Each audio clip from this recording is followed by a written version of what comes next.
Hey all, what's up? Have a nice day again.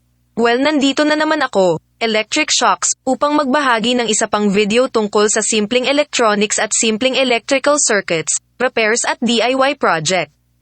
Gusto kong magpasalamat sa inyong lahat sa panonood at pagsuporta sa aking channel, at please don't forget to like, comment and subscribe, kaya simulan na natin ang ating video.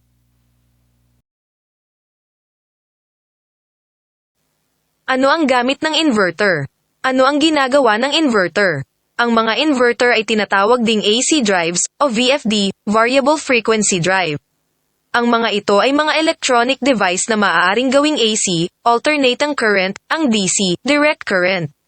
Responsable din ito sa pagkontrol ng bilis at ampere para sa mga dekoryenteng motor.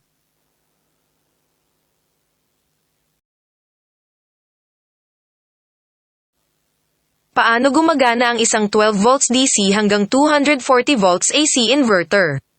Ang inverter ay isang electronic circuit na nagpapalit ng DC sa AC.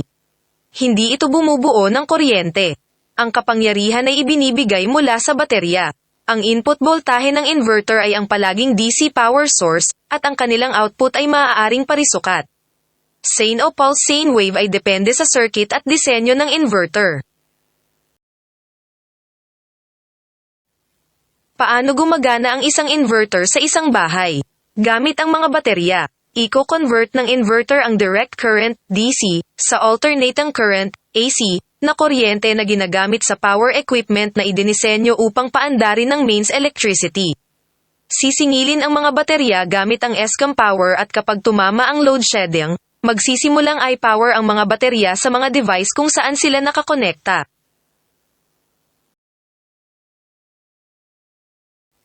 Anong mga appliances ang maaaring tumakbo sa inverter?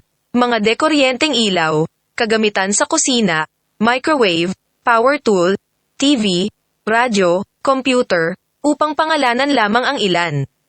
I-connecta mo lang ang inverter sa isang baterya, at isaksak ang iyong mga AC device sa inverter, at mayroon kang portable power, kahit kailan at saan mo ito kailangan.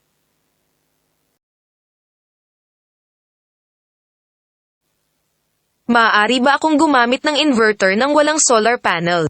Maaari ding gumana ang unit ng walang mga PV panel bilang isang purong backup system.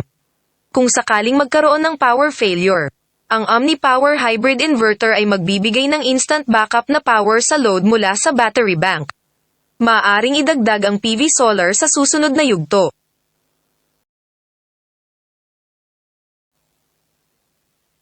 Ilang oras kayang tumagal ang isang inverter? Sa pangkalahatan, maaari mong asahan na tatagal ang iyong baterya ng inverter kahit saan sa paligid ng 5 hanggang 10 oras kapag ito ay ganap na na-charge. Gayunpaman, madali mong makalkula ang tumpak na oras ng pag-backup ng baterya gamit ang isang simpleng formula o gumamit ng calculator ng backup ng baterya.